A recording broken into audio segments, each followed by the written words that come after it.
right, just give us the rundown of the game. I mean, first maybe start with the moment and how we got there. Yeah, so Chloe in that situation, I love that matchup for her. And I mean, that's why we brought her in here, you know, to have those loud at-bats in those moments. I think, though I didn't love to learn some of the things that we learned today, I think it was a good learning experience for some of our youngsters. We can't settle against anybody. You know, Boise State is a good hitting team. We cannot settle. We have to learn how to put the game away. And we had the momentum in our hands. And so I like how we stay composed in the last 2 innings, put runners in scoring position. But you can't take a break in those middle innings. Those are momentum innings, and they're huge for us.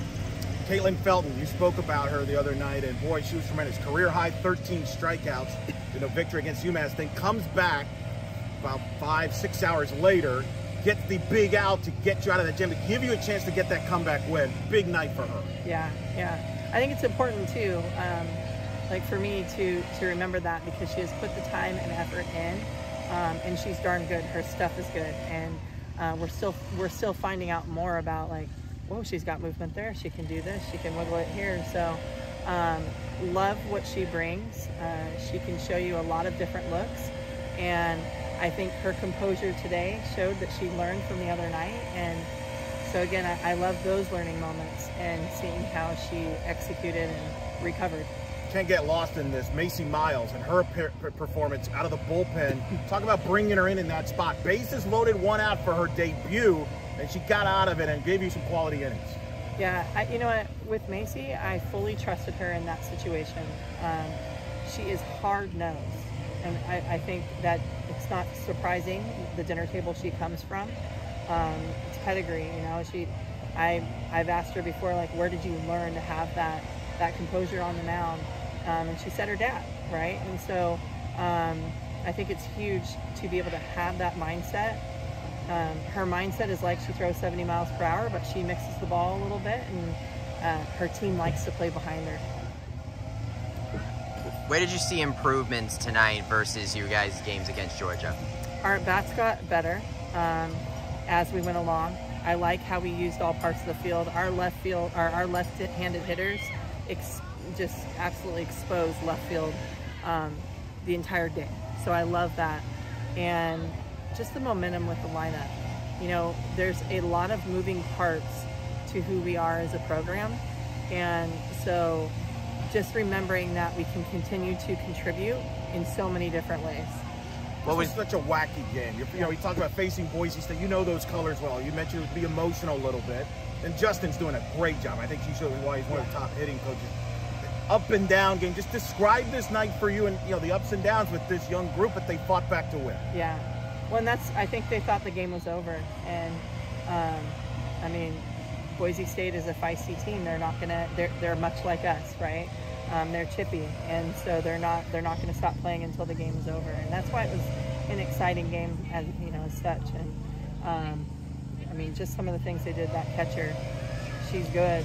She's darn good. So her big at bats that she had, you know, her arm throwing some of us out, just awesome. So I love that we got to have that experience and learn and get a little bit better of playing one pitch at a time and every inning solid.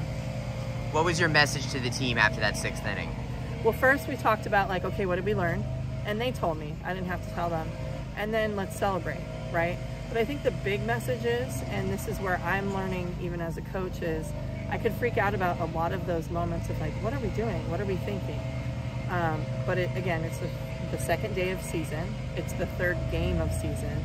And all my message to them was, okay, let's forget about all those things that we did, the balls that we dropped, maybe the balls that we swung at, and let's go win a game. Let's go win a game, right? And then we'll talk about it later. And that's how good we are. So I love that we have the ability to do it. I love that we're down 1 run and probably people are thinking, like, why isn't she laying down the bunt? Well, that's why, because Chloe can do that, right? Does that mean I won't have her lay down a bunt? No, I will, but the matchup was that. Obviously, Jazz hit a homer against UMass. Ken with a crushing ball to center field. Chloe, do you feel this is the deepest offense you've had from a power standpoint? You've had the speed across top to the bottom, but now you got spread out the power beyond just Jada and Shannon. Yes, absolutely. I mean, and you know, kudos to Jen, our hitting coach, of developing that. Like, we went the fall, I think we hit 1 home run all fall, and they worked.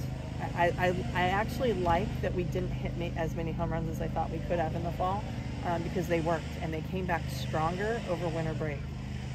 So just their ability to repeat what they do and adjust to all the different pitches, it's huge. I mean, Kennedy hit 2 off-speed pitches off the ball and then dead center, right? So that's not only raw power, but just trusting her hands. And so with our lineup, 1 through 9, 1 through 25, really, 1 through 20 with our hitters, when they trust their hands, watch out.